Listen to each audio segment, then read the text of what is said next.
Assalomu alaykum qarindoshlar, qanday ahvolingiz yaxshimi? Men bugun sizlarga 11 yoshli qizning ishdan o'lchimi va chertyojni qanday sizish, o'lchimini qanday ilish to'g'risida men ishdan kesimini sizlar bilan tanishib o'tmoqchi.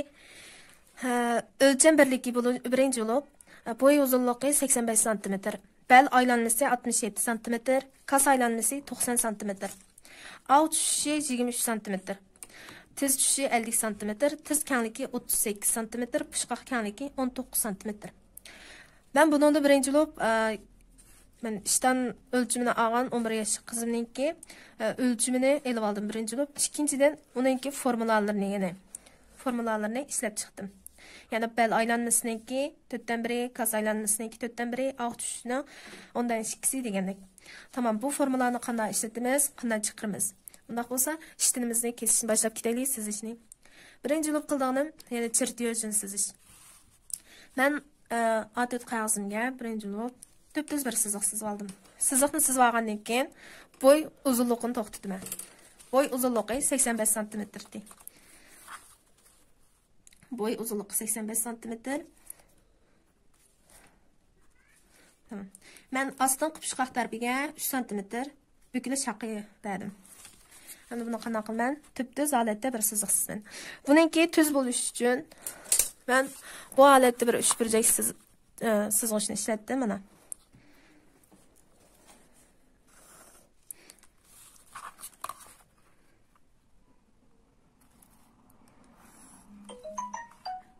Asıl öleceğim. Puşqaq qaqi. Hazırqı üstünki tarafdan pastga tushgan bu asıl öleceğim 85 cm. Bu. Onun astiki bolsa puşqaq qaqi. Yani zapas 3 santimetreden 5 santimetrgacha bo'lgan aralıqda zapas bersek bo'ldi. Endi üstünki tarafdan astınki tarafga tushish uchun birinchi bo'lib oq tushishini qilamiz. Ya'ni bu beldan birinchi bo'lib ishtanda qaysi siziqni sizmiz deganchada oq tushish siziqini sizmiz. Bu oq tushish siziqini sizish uchun qanday topamiz? O chog'dan kas aylanmasining 90 santimetrsini 10dan 2 ga bo'lamiz. 90 santimetrning 10dan 2sini bo'lgan chog'da bilib o'ttirda 5 santa qo'shib beramiz. 5 santa qo'shib bersak 23 santa chiqadi. Ma'noga kelgan chog'da mayli 10 yoshlik shu 5 yoshdan boshlagan 14 yoshgacha bo'lgan aralıqdagi bolalarningki hammasining kas aylanmasininki chiqqan sonini 10dan 2 ga bo'lib turib, uningga 5 santa qo'shib bersanglar, bu yerga oq tushi intayin to'g'ri chiqadi. Unda bo'lgan chog'da men 23 santa oq tushini sizib oldim. 20, 21, 22, 23. 23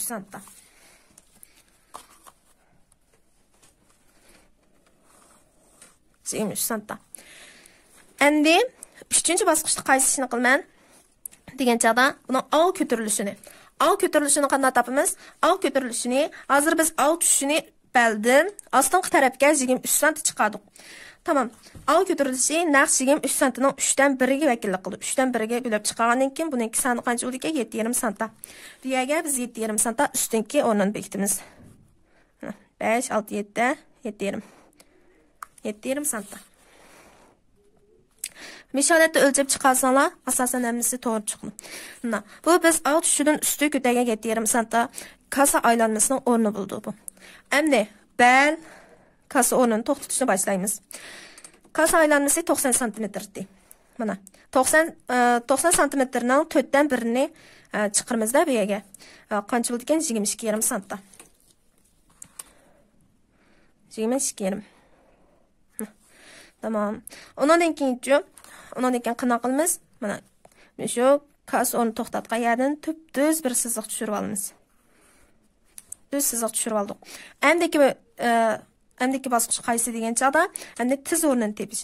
Tiz o'rnini tepish uchun sizlar xohlasanlar shu kiyim egisiniki beldan ustunki tarafga 4 sm ko'tarib, so'ngakdan o'lchab ko'tarib turib tizining o'rnini o'lchsanglar, ba'zanlarning 50 chiqdi, ba'zanlarning 52 degandek. 11 yoshli qizning o'lchami 50 cm bo'ldi ekan. O chog'da üstünki belden aslında 50 cm çıkarsak buldu.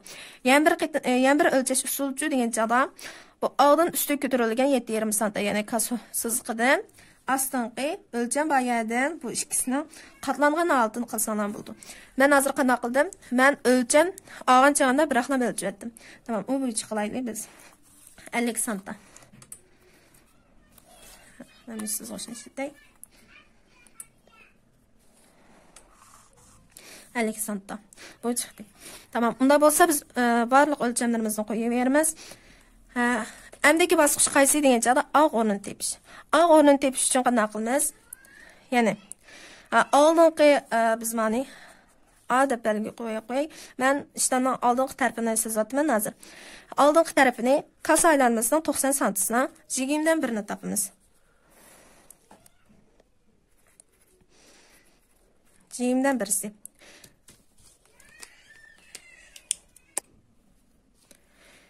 Yine kichik ağ o'rnini tepish uchun biz kasaninki, ya'ni 90dan 21 qismini, kasa aylanmasidan 20dan bir qismini chiqaramiz.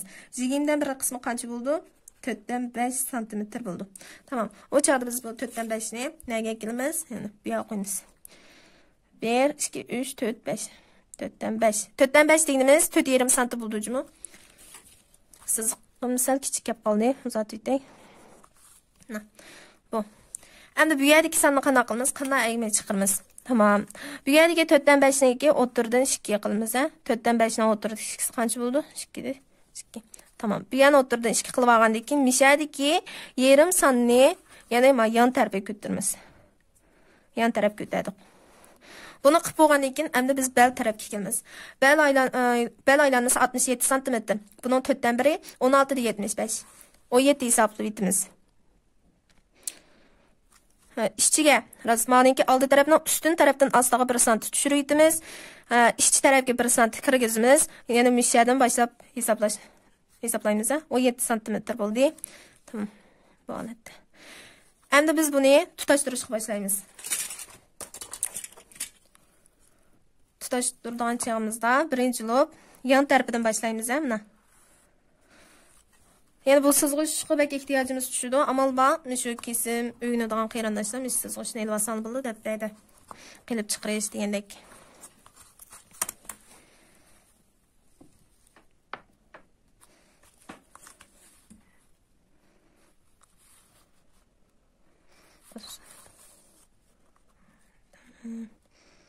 İşte taraf doğru geldi. Endi bu tarafdan chiqib bo'ldik. Endi o'tirdiki, bizning tuz siziqimizni topamiz. Bu tuz siziqni qanday topamiz degan joyda o'sha ağ o'lchami bilan o'sha qirg'oq tarafini o'tirdan 2 bilmiz, necha santda? 28 santda. 28 santini 2 dan biri 10 tuz bo'ldi. Siziqimizni tuz tutgan holatda tushirdik. Tushirib bo'lgandan keyin belni bu yerda tushirib etgan 1 santimiz bor-ku, shuni tutashtirib etamiz. Tutashtirib etdik. Endi ustunki tarafni asosan biz ishlab bo'ldik. Bundan keyin endi ostingi tarafdan boshlaymiz. Ostingi tarafga kelgan joyda pushqoq tarafdan, pushqoq kaniki. Pushqoq kaniki 19 sm. 19 niki 2 dan 1ni qilamiz. 2 dan 1 9,5 santda. 9,5 santini bu tarafga 9,5 bu tarafga 9,5 qilamiz. Endi tiz tarafga keldik. Tiz kanligi 38 sm. Yana tiz kanligining 2 dan 1sini olamiz, 19.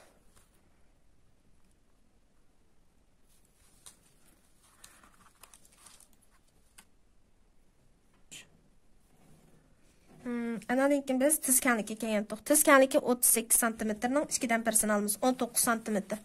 19 sm. Bu yerda. Tamam. Endilikda sizlarga ham birisini, yana bir muhim masala bor bu yerda tushuntirib qo'ydim. Ya'ni biz hozir bu ishtonning A bo'lgisini oldi tarafini kesib o'tamiz. Yana bu yerda ishtonning pushiqining ham tizining sizgan chig'imizda 2 santidan chiqarib etamiz. Yana qanday chiqarib etamiz? Pushiq kanligi 19, 19dan 2 dan 1 9,5. 9,5 dan biz 2 sant elitimiz. Elvetgendeki qolgan 7,5 sant hesap bo'ldi. Buni deyishni unutib qoptiman. Ana tiz kanligim shuna o'xshash. Men lekin bu yerda belgi urib mandim. İşçiga belgi urdim. Tamam. Endi biz bu siziqchalarni tutashtirishni boshlaymiz. Tutashtirishda birinchi bo'lib biz tuz siziqchimizni qo'llanamiz.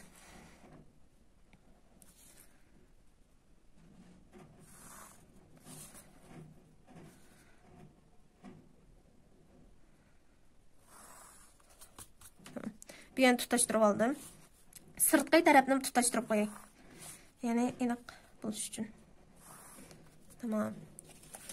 Endi yan tarafiga keldik.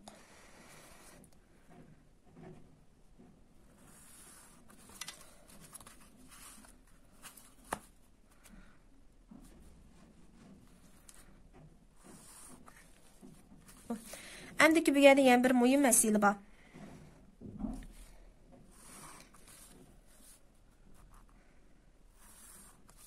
Bir yerdəki yəni bir mühim məsələ qaysı degan çağda biz endi bu alt sızqımız bilan tizning sızqının o'ttirini bir ölçəyimiz. O'ttirini ölçgan çağımızdan 26 sm çıxdı. 26 sm-nin 2-dən 1-sini bilimiz bilib, o'ttirdan hesablaymiz. Neçə buldu? 13 sm. 10, 11, 12, 13. Tamam. Bu bölgeden içiga yarım santidan 1 santigacha bo'lgan aralıqda tatib etimiz. Yani bunu qanday ahvolda tatib etimiz degan chaqda yutu taraf, masalan, tiz tarafdan yutu taraf normadan biraz keng chiqib ketgan chaqda bu yerni tatib etishimiz kerak bo'lmasa, ishtanning ichki tarafi tortishib olgan, usti ko'tarilgan ahvol bo'lib qoldi. Bunga bek alohida diqqat qilishimiz kerak ekan, qarindoshlar.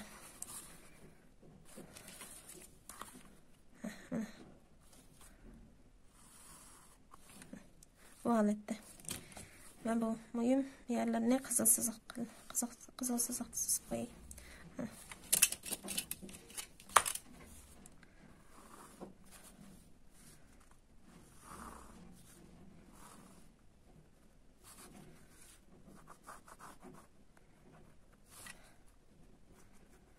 Astınqı tarafı yana puşqaqdan kesilmesi kelganchada bu qatlanish o'rnida biraz sirtqi tarafga 1 sm qo'yib turib, bu holatda kesilgan intayin yaxshi.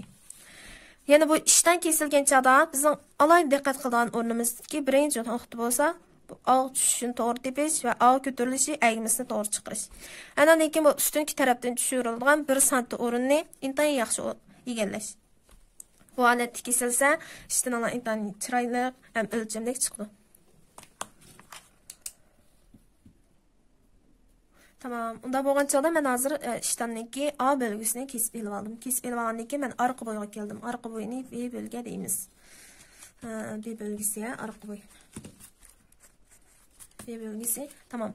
Orqa bo'ydan keyin yana B bölgeni qanday qilamiz? Astınqi tarafdan yana o'xshash siziq tortib olamiz. Bu yerga siziq tortib olgandan keyin yana biz ebay chiqarib atgan 2 santlar bor-ku. Pishqoqdan tizdan chiqarib atgan 2 santni yon tarafidan beramiz. 2 santini yan tarafidan beramiz. Yana tiz tarafdan o'xshash. Tiz tarafdan o'xshash yan tarafidan beramiz. Yana alt o'rniga keldik. Alt o'rnidami o'xshash. Yana belni oldingi bilakniki yana agmisiga o'xshash tushiratmaymiz. Bu orqa belni tüz bir sızıb alımız. Sızıb alğandan keyin yan tarafiga 4 sm qaçırmız. Bu o'rinni 3 sm-dan yana 5 sm-gacha bo'lgan aralıqda qaçırsanlar bo'ldi. Men lekin 4 sm qaçırdım. 4 sm qaçırdım. Qaçırib yan tarafiga 2 sm-dan zapas berdim. Endi yana men oq tarafiga kelgan chaqda orqani qanday qilamiz? Bu yerda yana kasa aylanmasınınki aldağını 20, yana kasa aylanmasının 20dan bir qismini qilib turib tepib olgandik. Endi arqani ucu kas aylanmasının 10dan 1-ga bo'ldi. 9 sm. Yoki oldi tarafdan chiqqan bu sanni yana qo'sh qatlab yana bir hassasini ko'paytirib qilsam bo'ldi. Yana o'xshashdan chiqadi. Tamam, men bu yerdan 9 sm qildim. Endiki masala qaysi degan chaqda yana oldingi alt tushilan tizning o'rnini o'lchagan tuqshunami? Unda bo'lgan chaqda biz buni yon tarafidan o'lchaymiz. Oldingi bilan tiz tushishi 26 sm kelgandi. Bu 26 sm-ni biz keyni tarafiga tortib turib, bu tizning qochgan 2 sm-ning o'rniga 26 ni kelib turib, orqaga tortamiz. Tortgan chog'imizda bu 26 da yana bu yerga kelib to'xtadi.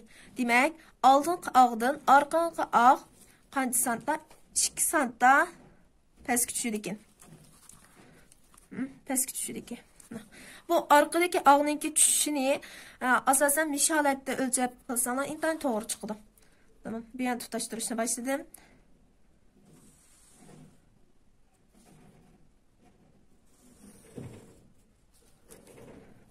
tarafni mı? Yani bu iştanın tikiş hakkı yok mu? Yan taraftaki tikiş hakkı yok mu? Deyişimiz mümkün. Bana yan taraf tikiş hakkıları müşaheden çıkıp gidiyor. Üstün iki tarafını tutaştırman. Yani bunu tutaştırışda bunu oxşaş çizanlı bulup qalsa, yani siz qo'sh, nishonat aylantirib qilsanlar bo'ldi-jimi? Eng yaxshi tushgan tarafini qilsanlar kerak.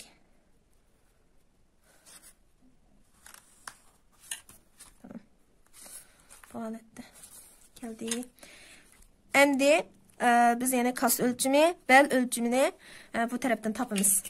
Bunun yana oldingi A bilekniki A aylanmasından teng sizib qo'ysak, bo'lmaydi. Buni orqa tarafi kam chiqib qoldi. Shuning uchun yana bel aylanmasi, kas aylanmasini biz sirtqi chiqargan siziqdan ichki tarafga bir santi tortib turib qolsak bo'ldi yoki shu oyoqni ichiga olib turib hisoblasak bo'ldi. Bel aylanmasining 4dan biri 16 16 da 75 santi. Biz 17 santi qilib etdik buni. Tamam. 15 16 17. Kas aylanması 90 santının 4'ten biri 22 yarım santa. Bunu 23 qilib etdim ben bunu. Tamam. Endi mişi bölgeden aylandırıp biz arka ağını sızıp çıkımız. Arka ağını sızıp çıkımız. Yani miş orunğa en yaxşı düşkən tərpini qılsa. Mana meniki masası ucundan bu tərpini tan yaxşı düşdü.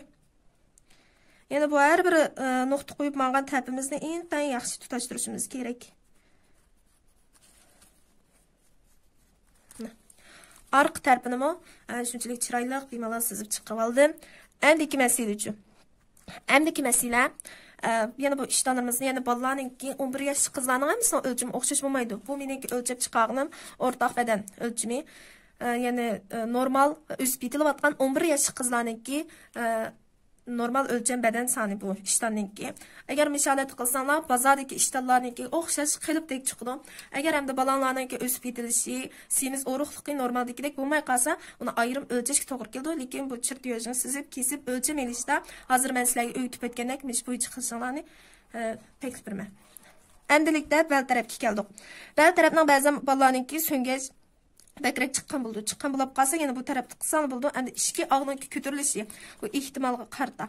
Bəzən balanınkini biz ebay aldığınki tarafınkini 1 santi düşürüp etkendek, üstünki tarafki yani 1 santi qo'shib berib, siz versanlarmı intan yaxşı. Eğer bu işten zenginlik qilma, bel zenginlik chiqdi deb qalsanlar, mishaga 1 santi qo'shasanglar buldu. Eğer mishina bo'lsin desanlar, men dem qilgandek mishani tuz holatda ilvatsanlar, yana yaxshi chiqadi. Endi 3-chi bosqich, yani bölüm kelgan chaqda biz bellik chiqarishga kelamiz. Bellik chiqarish kelgan chaqda belning umumiy aylanmasi, yana putib chiqishi, bel aylanmasi 67 cm. Tugma qadaydan, ya'niki o'tashmasi 5 santidan 10 santigacha bo'ldi. O chaqda bellikni sizlar 77 cm qilib turib kessanlar bo'ldi. Bellikning uzunligini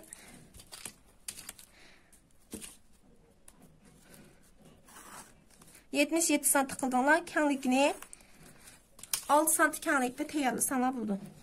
Mana 6 santi kenglikdə tayyorlasanlar bo'ldi. Bu holatda. Tamam, dersimiz bu yerda. Bir yakayıcı bo'lsin. Hammalarga Allohga omonat.